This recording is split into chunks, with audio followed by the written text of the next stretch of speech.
What's up guys? Ito na naman tayo at muli tayo magre-react kay Jerome Ibardome, ang Elvis Presley ng Pinas. Ito yung kanyang kinanta guys sa Itbulaga, yung Are You Lonesome Tonight ni Elvis Presley na sumikat noong 1960.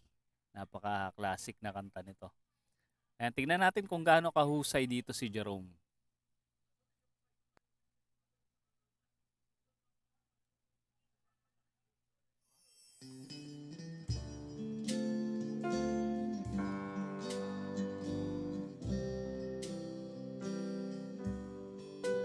Are you lonesome tonight?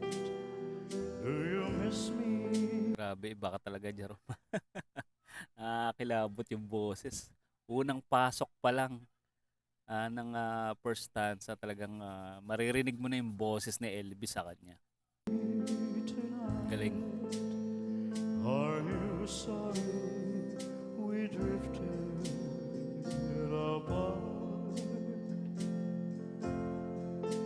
Does your memory stray to a bright?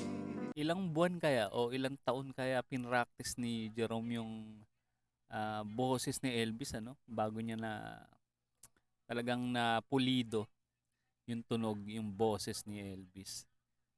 O baka saglit niya lang natutunan kung talagang gifted siya sa music. Summer day when I kissed you and called you sweetheart. Do the chairs in your parlor Ay kongko niya yun eh.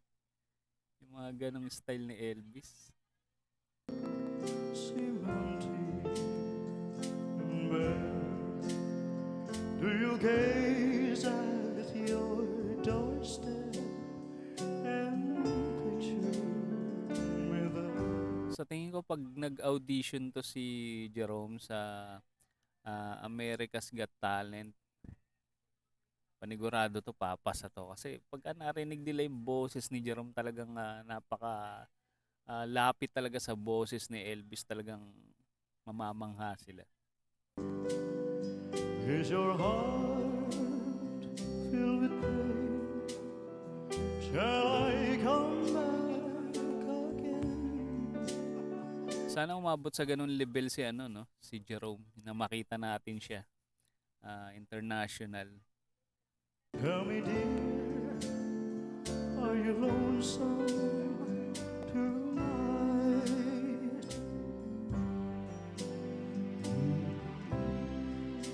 Kahit siguro si Simon pag narinig to si Jerome mamamangha. I wonder if you're lonesome tonight. You know, someone said that the world's a stage and each must play a part. Fate had me playing in love with just my sweetheart. Si Elvis mahilig sa mga ganyan yung mga ano ba tawag diyan?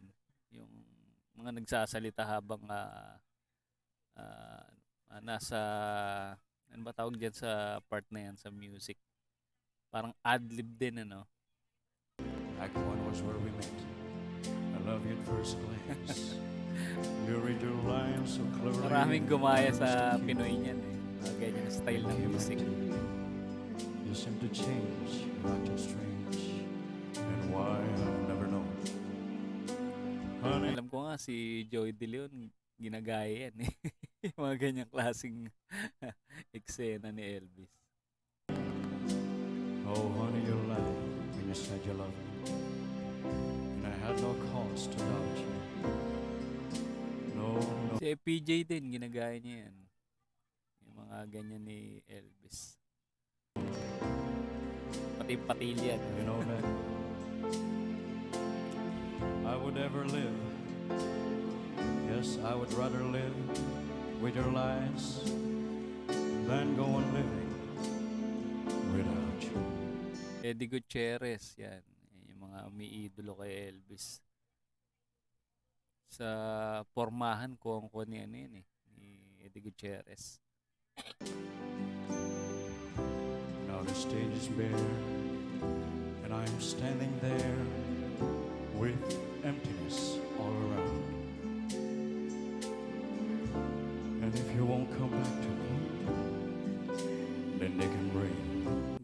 kinabisan ni Jerome ng ano, no? Ng lyrics. Ang haba-haba nung lyrics ni Elvis. Talagang kabisado niya. Ang galing. Ang galing mag-memorize. The curtain down. Is your heart filled with pain? Shall I come back again? Si Big Soto, miss na miss eh. Sa expression ng mukha niya. Believe talaga kay Jerome. Tell me, dear, are you lonesome tonight? Galing. Okay. Husay mo talaga, Jerome.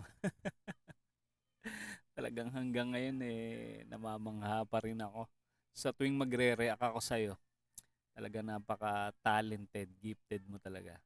And guys, kung mahilig kayo sa mga ganitong klaseng reaction video, ano pa hinihintay nyo, mag-subscribe na kayo para naman ma-notify kayo sa mga susunod pa nating ire-react. At kung meron kayong mga gustong gawa natin na reaction, ayan, i-comment nyo lang sa ating comment section. Paano, hanggang dito na muna tayo guys. Kita-kits ulit tayo sa mga susunod pang reaction video.